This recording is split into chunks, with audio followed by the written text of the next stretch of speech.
Hello, everybody. Zach back here with Clutch Crew Sports. Today, I'm joined by Eric, and it's just gonna be just gonna be the two of us here, kind of like back in the old days. The first couple episodes we had, it was just the two of us talking about the NBA Finals. Now it's just gonna be the two of us talking about college football on this episode. So, welcome to the show, Eric.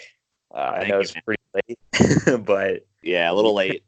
We yeah. were having some technical difficulties getting the share screen going on. I will apologize in advance if we have any problems. I am doing this normally. Zach does it through his laptop computer, but I am doing this through my phone, so I don't know how good this is going to be. But we'll give it our best shot here. Yeah, yeah. Or unfortunately, like Eric said, my laptop's got some problems going on right now, so we're having to record this kind of in a different way than normal. So Eric's the one doing the recording, this as well as the screen captures. And there are a couple big news events for this podcast that I did want to introduce the show with. So from now on, we're going to be coming out actually with 3 episodes a week, but two of the episodes, 2 episodes that we have are going to be new, and they're going to be replacing. Well, actually, everything's getting changed around. I'll say that because the reaction videos that we normally record on Sundays and put out to you guys on Tuesdays, those are going to be broken down into 2 different videos. So this video is going to be the college version of the reaction. So this video from the title, as you guys all know, it's just going to be strictly about college. The other video that we have coming out will be strictly about NFL. So if you have a preference of college or NFL, it'll be easier for you to find that episode instead of having to navigate through a whole hour long episode. So these are going to be 2 shorter length episodes and more specific in their subject. And the prediction show is going to be going away. We're still going to be making our predictions. We'll be posting them on Twitter, Facebook, Instagram. We'll be sharing them out there with you guys. It's just we're not going to make an episode for it. Instead, we're going to have a kind of like a roundtable discussion on certain topics. So whoever's in the show is going to have 1 or 2 topics that they're going to lead off with and give their opinions on the sports subject, and then they'll be open for discussion. So someone's disagreeing with them, they're going to disagree. So it's going to be fun. It's going to be lively. Uh, and that's where that stands. So it'll be about all different sports too. It's not going to be strictly college or pro. I mean, if there's a basketball subject I want to talk about or Eric wants to talk about, we'll bring it up. So it's going to be more just general sports trends going on and Yeah, some. this is a good time for that too. I think because while none of us are really particularly into baseball per se, there are the baseball playoffs are going on right now. So if you like baseball, there might be some topics regarding the playoffs and everything. If there's like a crazy game or something or whatever, we'll talk about it. So we talked about this in a group meeting yesterday, and I definitely like the idea because it can get more sports involved. And I mean, football is obviously our favorite, but this episode will be good because it'll be football and other sports all at the same time. So if you like other sports as well, you'll definitely enjoy those roundtable episodes. Yeah, definitely. Um, so those will be variable in time. Honestly, we haven't done anything like that before, so we don't know how long it'll be, but uh, probably 45 minutes to an hour. If it gets really long-winded, maybe an hour and 20, who knows? But yeah, so that's where that stands. And then also, you guys on both YouTube and Anchor, wherever you're listening from, are gonna be soon, and I hope this is sooner rather than later. Hopefully by next week, we have a new introduction to our episodes. So it's going to be really fun. I'm not going to spoil it, but we've planned this out in our group meeting last night, and it's going to be really fun. So just want to let you guys be aware of that. For sure, for sure. Yeah. So Eric, I'll let you take it away on the scores here for college. Yeah, for sure. If you've been listening to a bunch of episodes, you'll know that I am the one in the group that doesn't really do the college football predictions and things like that. But since we've had the technical difficulties, it's harder for us to be able to see everything on my screen on my phone. So since I have the access to it, I'm just going to kind of read through the scores, and then if you're looking on YouTube, you'll see the highlighted games are going to be the main ones we break down. But first, I just want to run through them all so you can see how everybody did. I know, unfortunately, for Zach, Connor, and Nate, none of the three of them really had a great week this week, but there's always next week to rebound. So, Yeah. So the first game was UCF at Cincinnati. UCF was favored by 4, but they lost by 3 to Cincinnati with 27-24. Zach, Connor, and Nate all got that wrong. Iowa and Michigan played. Michigan was ranked 19th. Iowa was ranked 14th. Michigan, in a very defensive struggle, got the win 10-3. And Zach and Connor got this right, but Nate did not. And then I almost just have to I just get this feeling of wanting to cry every time I see a Tennessee game, because especially when they're playing somebody like Georgia, I knew it wasn't going to be good, but I was working and did not get to watch this game, but I guess Tennessee had a 14-10 lead at one point, but as you can see by the final score there, 43-14, it didn't end up being close. So Georgia got the win. They were favored by 24.5. Connor and Nate got this right. Zach came close there with Tennessee. Tennessee almost covered the spread, but not quite. And LSU destroyed, is that Utah State? UTST? Yeah. Utah State? Okay, so yeah, they were favored by 27.5. LSU beat them 42-6. So Connor and Nate got that right. And again, Zach was close, but didn't get that one right on the spread. And then Oklahoma at Kansas. Oklahoma won 45-20. They were favored by 31.5, though, so they did not cover the spread. So all three of the podcasters got that one wrong. But this blowout next, they got right. Wisconsin beat, was it Kent State? Is that who that is? Yeah, Kent State. See, this is why, as you can tell, why I don't do these predictions. Well, that looks like Kentucky.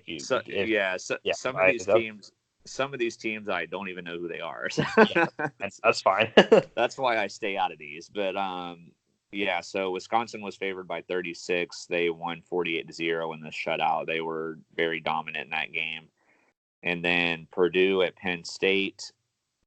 Man, some of this stuff is my first time seeing this. So Penn State was favored by 27.5, won by 28, so just barely covered the spread there. In terms of the spread, a very close game. But they get the victory over Purdue 35-7. Zach gets a shout out on this one since he was the only one that got this right.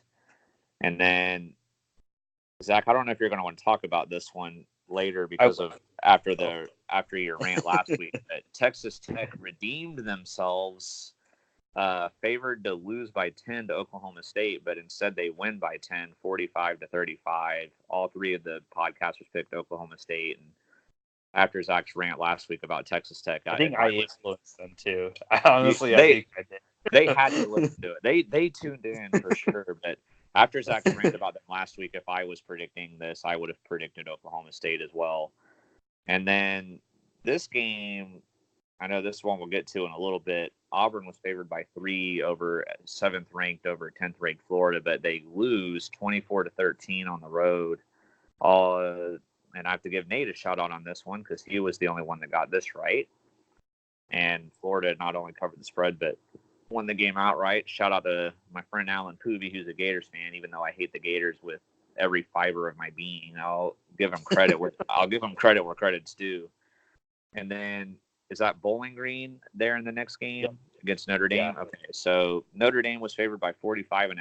Huge I guess Bowling Green must not be very good. They didn't even score. So if I- you're a Bowling Green fan, sorry. But Notre Dame blows them out 52-0. The three podcasters gave Bowling Green the credit, though, thinking that they could at least cover that, but they were unable to. Texas at West Virginia, another one where the spread was barely covered. Texas was favored by 10.5. They won by 11 over West Virginia. All the podcasters got that one right. And then Ohio State over Michigan State. Ohio State was favored by 20. They get the win by 24, 34-10. The way Ohio State's been playing this year, I can't say I'm too surprised by that. But Nate went with Michigan State, getting it wrong, but Zach and Connor got that right. And this one looks like it was a crazy game with 24th ranked SMU losing to Tulsa 43-37 in 3 overtimes. That was probably the craziest game of the week, but SMU was favored by 13, so they did get the win by 6, but they did not cover the spread. And this was a big upset to me. I was surprised when I saw this, that California went into 13th ranked Oregon and beat them by 10 points. Oregon was favored by 18 to win this. Zach and Connor did get this right. When you predicted this, did you think maybe that they could win that, or did you just pick them to cover the spread? Actually, I'm pretty sure Oregon won that game. Oregon won. Yeah. Oh man, I completely read that wrong. So sorry. If you're listening to this and you didn't see the result and you're a California fan, sorry. They actually did not win the game. So Oregon won the game, but Zach and Connor still got it right. Yeah. Zach and Connor still got it right though, because they covered the spread. So I completely misread that. I was like, Oregon only scored 7 points. You were looking too ahead because the next one was the upset. Yeah, well, I think what of it is too, because the way it's listed, like Cal is on the left and Oregon is on the right. So then I don't know how I misread that, but anyway. But yeah, then big upset Hold on. Honestly, I was like, wait. I was kind of worried. Like, I was like, dang, did I get this wrong? Like, I remember watching the game. Like, the Oregon student section after the game was all hyped. Like, I was watching that. I was like, did I just leave reality or something? Just a botch by me, and I will probably need to not screenshot, but just record, whatever you'd call that. Get a recording of that. So you're gonna say that. And it's been a long day too, folks. That's my other excuse. But yeah, okay. So this one was an upset. Stanford beating Washington 23-13, and this is probably Zach's biggest highlight of the week because he was the only one that got this game right. And so, of course, not only does Washington not cover the 16, they actually lose by 10. So this one, Zach, did you think that Stanford had a chance to win, or were you just picking them to cover the 16-point spread? No, I actually thought they had a chance to win. It's so weird, honestly. I don't really follow the teams out west in California and Washington, but for some reason I seem to do good predicting their results and their upsets.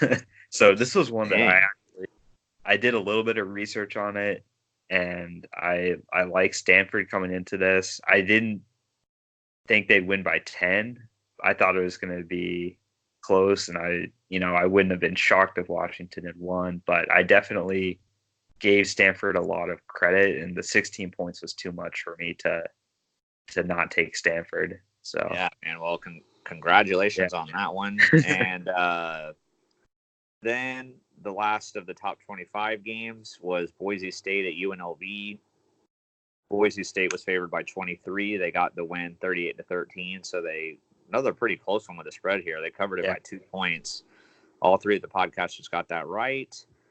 And then the +1 matchup was Tulane at Army, and Tulane was favored by 3. They got the win 42-33, so they did cover the spread. All three of the podcasters picked Army. So let's see, where are the standings here? So now looking at the standings, are these are updated, right, Zach? Yeah, they are. The college ones are updated. NFL has not been updated. Okay.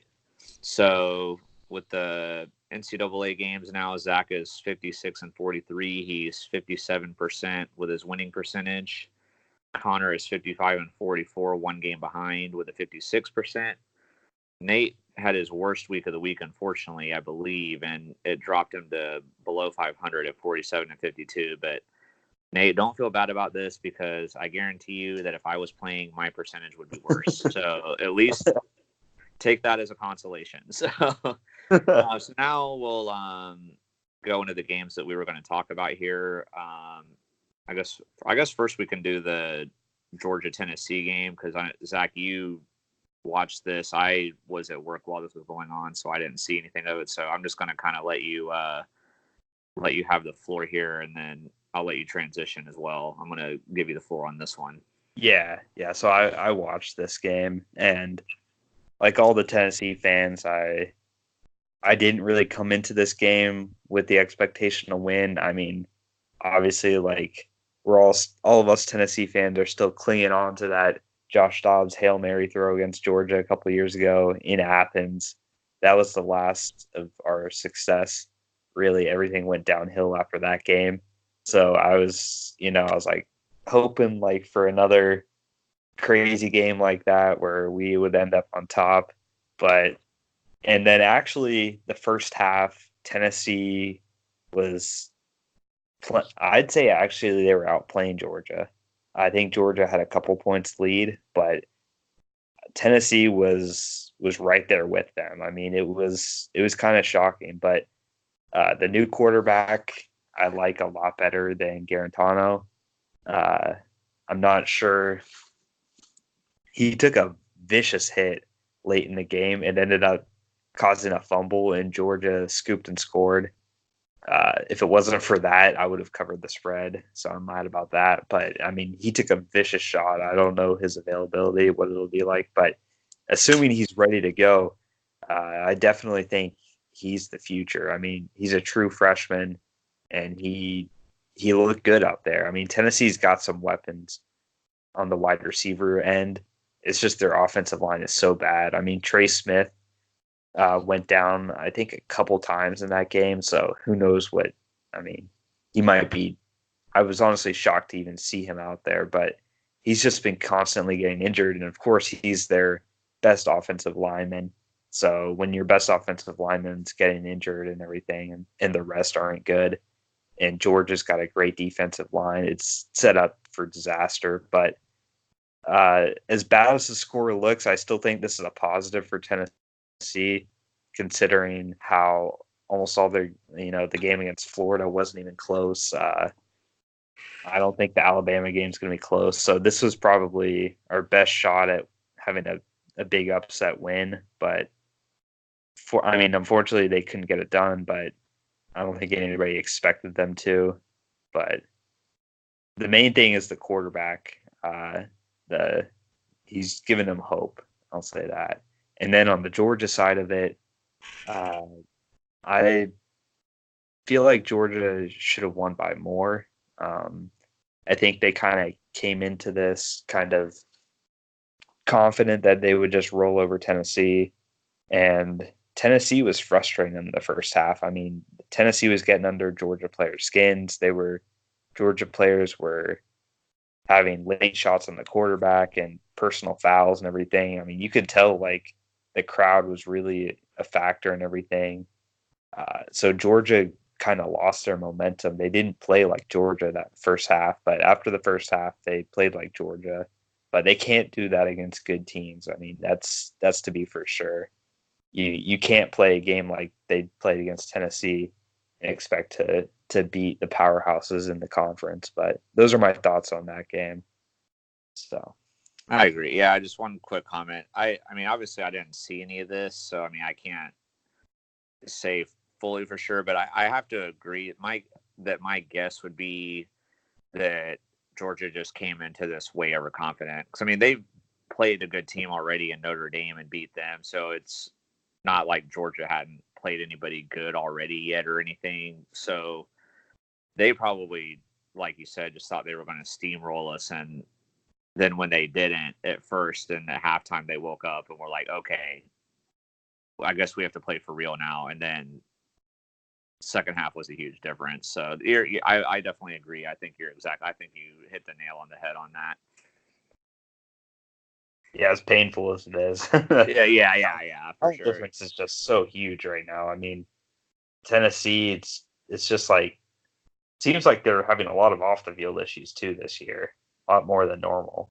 Yeah, I heard somebody like a linebacker or somebody got released from the team for something he did, and there were players early on in the season, I think, that were suspended or something. And this is all stuff that's just got to be cleaned up, man. I mean, this is not the same Tennessee team when I remember when I was 11 and we won the national championship, and for several years, Florida was always a team that would give us a big fit, but I mean, we usually, for the most part, were beating everybody else. I mean, it was shocking when we lost, and now it's shocking when we win. I mean, it's so sad. It's so sad. It's hard to be a fan of this team, but they've been my team since I was born. I'm never going to give up on them. I'll still be a fan. Obviously, you'll be kicked out of the family if you. Oh yeah, especially if I join the Gators or something. That would be a crime. But I'll never do that. But it's just, man, it's so hard. I could almost even rant about this. I'm not going to go much longer into it, but it's difficult being a fan of this team. But especially it's not like we've always sucked my whole life. We used to be a dominant team, but those days are long gone right now. I was alive for that time.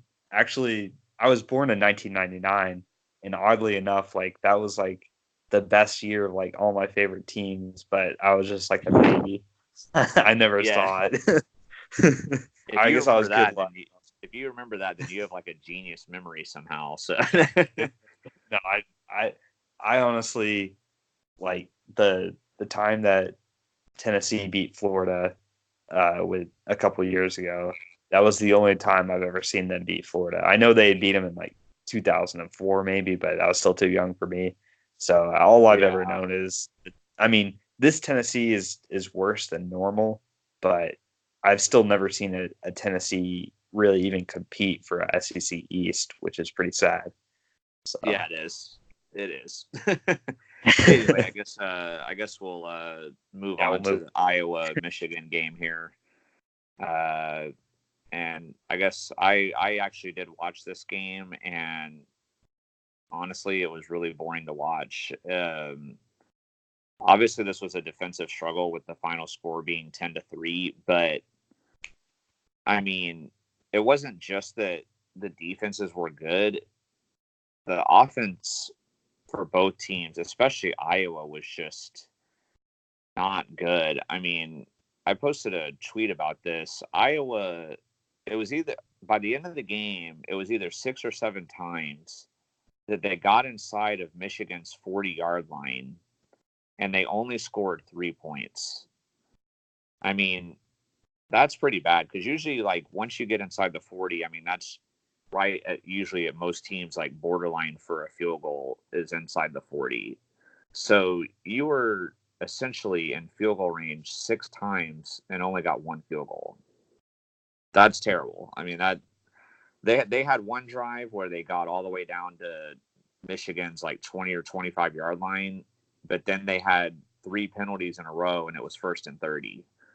I mean, that, and then I think they gained they got some of the yards back, but then on 3rd and 20, they got sacked. And so then they were out of field goal range again. It was unbelievable. Just watching how bad the offenses were in this game. There was a lot of bad decision-making by the quarterbacks. Iowa's offensive line couldn't block a nosebleed in this game. Michigan's defense was getting pressure on the quarterback all day. But even when he had time, he was making a lot of bad throws. I was kind of excited to watch this game because I had to go to work, in the middle of the afternoon. So this was really the only top 25 battle that was really going on in the early game. So I was like, okay, well, we got the number 14 team, we got the number 19 team. This should be exciting. Let's go. And I was bored to tears pretty much the whole time. So I don't know what other thoughts you had on this game, Zach, if you had anything else to add. Yeah, no, my eyes were on the Oklahoma State Texas Tech game at this time, so I didn't watch this. But yeah, I mean, I agree with you. Like the score looks boring. Michigan's offense is not very good. Iowa, we said like before, they were kind of like Florida, where they hadn't faced anybody yet, so we didn't know what they were. It's pretty clear that they're not very good against good teams offensively. I mean, they've got a good enough defense, but still, is that really good defense, or is it just Michigan being bad? So it's not. This isn't good for either team, in my opinion. To win for No, Michigan, they absolutely needed to win this for Michigan's sake. But yeah, I agree. I'll just leave your comments there. yeah, boring game. If you're a fan Go of either of Blue those Lot. teams, I'm sorry. But yeah, I don't see much of a future this season for either of those two teams. I know they're both technically still eligible to maybe make the playoff, but I would be shocked if either one of them were to make it. They don't But deserve it. yeah, and then this Auburn Florida game was a bit of a surprise for me. I got to watch this game till halftime, but this game actually, at least I don't know how it got like after I had to stop watching. I will let Zach kind of elaborate on the second half of the game, but the first half of the game was very sloppy from both teams. I mean, I want to say there between the two teams, there were like 5 turnovers in the first half. I mean, it was just unreal. Like the turnovers, there was like a muffed punt in this game. There were like strip fumbles, interceptions, just like all kinds of stuff going on. I mean, it was a very sloppy first half. This was another, while I knew I wasn't going to be able to watch the whole game, I was really excited for this one because, we were all very high on Auburn with our SEC power rankings last week. And then Florida, out of the 5 contending SEC teams, we all had as the worst, but it was mainly because they hadn't played anybody yet. So I wanted to see what they were going to do, but this was a really sloppy game from both teams. It was almost hard to watch.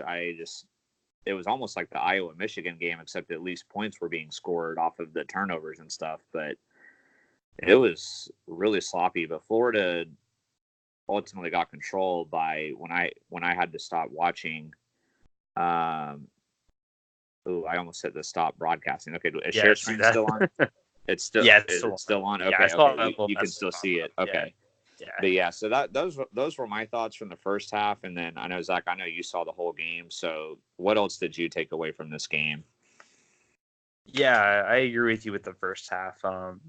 The only really there was a couple major points I'll like in the first half that I'll be more specific about. The Florida interception, that one-handed interception, that was crazy. I mean, that was I don't think that's sloppy because that was just that was just an insane athletic move by that Florida corner. Well, yeah, I will agree with that. But the fumble that Florida had, and Florida fumbled quite a bit, but the one where the Auburn lineman picked it up and he pretty much had to run like the full length of the field, and he was like, he's a big boy, yeah, so he was getting tired, and he had blockers and everything. He had open field ahead of him, but he just fell down. Tripped. And honestly, that was like the turning point, I think, in the game, because if he had been able to score there, who knows what would have happened? Like, because that's when Florida got that interception next after that, like a play after that happened. And then Florida scored like 2 plays later. So there was so much going on there. And he had open field. There was nobody going to tackle him, coming his way. They were all chasing him. So it's crazy how that, I think, really impacted the game. And then in the second half, it was kind of a continuation of the first half. It was a lot of punts, a lot of field position game. Florida, they finally had big breakout play with P. Ryan had a big rushing touchdown to kind of seal the game, and that was something that they throughout the game. Auburn finally broke, but Florida's defense is legit. I mean, they really gave Bo Nix a lot of trouble, and that was Auburn couldn't do anything. I mean, Florida's defense was just swarming over the quarterback. So, I mean, I should have expected that to happen, but seeing how he had done in previous games, I had confidence in him. But obviously, you're not going to be perfect in every game, and this is certainly a welcome to the SEC type of game for him. So those are my thoughts on that.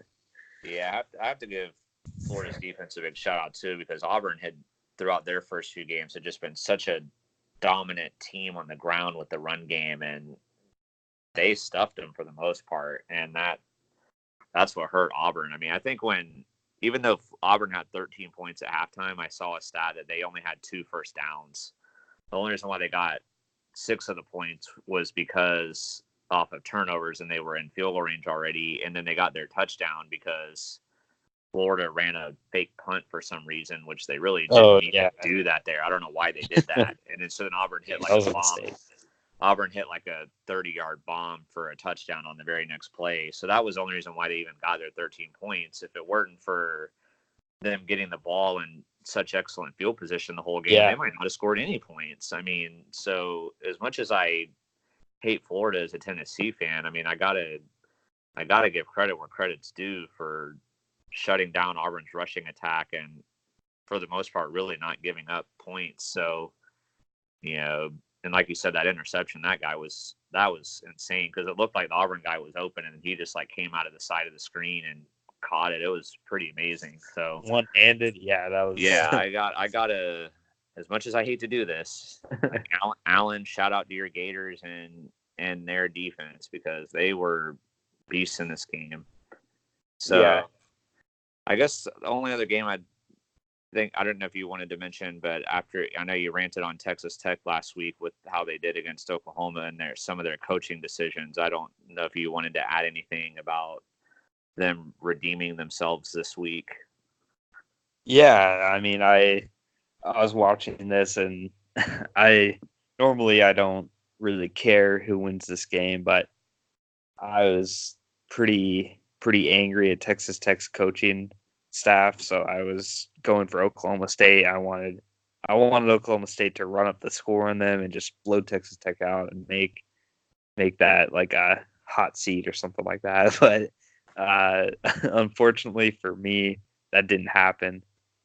But Texas Tech got a nice win here at home. I mean, Oklahoma State, the play calling was pretty questionable at times, to be honest, offensively. But, I mean, you can't take away the win for Texas Tech. They won by 10. They were supposed to lose by 10. So we'll see. We'll see if they can continue this or not. But definitely a bounce back for them against the other Oklahoma team they played.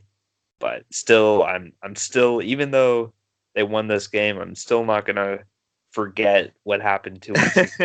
I'm still not. So, yeah, I know what Zach was hopeful to happen was that Oklahoma State would go up like 31-10, and halfway through the third quarter, Texas Tech would kick a field goal in the red zone again. Oh my God, my head would have flown off. Oh man, I'm serious. My head would have exploded if that happened. But but yeah, so that's pretty much it as far as the college games. A lot of blowouts. The SMU one was crazy to watch because that was a comeback win too for SMU. They were down pretty big and they fought their way back, but a lot of other blowouts and not really competitive stories. But LSU is scored 40 points or more all season long. They have that streak going. So that's pretty amazing. I doubt that'll continue when they play Florida next week, but yeah. Although you never know. There have been obviously this is something I would be fine if it happens since I don't like the Gators, but there have been multiple times throughout this podcast where it seems like we're kind of like doubting a team and then they have like a really amazing game. And then I'm like, man, I was wrong about this team or this player. Like, what a great performance. And then the next week they like drop a dud, like I did that with like Josh Allen of the Bills when he was doing good, and then he threw 3 picks against the Patriots. So maybe Florida will do the same thing. I won't complain if it happens. Yeah. So I guess. Oh yeah. Sorry. Go ahead. Yeah, I just want to give my SEC power rankings on the 5 teams again after this week. So I've got obviously some change going on. So I'm keeping LSU at number 1. I had them number 1 before. I keep them there. Number 2. Hold on, I had this in my mind. What was it? Oh yeah, number 2. I'm bringing up Florida number 2. I mean that was such a big win for them. So I got to put Florida at 2. I'm gonna keep Alabama at 3, obviously with the bye week, and then I'm gonna put Auburn at 4, Georgia at 5. Even though Auburn lost, I still think they're better than Georgia. I'm just not sold on Georgia. I've never been. So those are my updated power rankings. So all right, and for myself, I had Alabama at number 1 last week. I know they had the bye week this week, but I am keeping them number 1. My philosophy is staying the same. Like until somebody beats them, I got to keep them at number 1.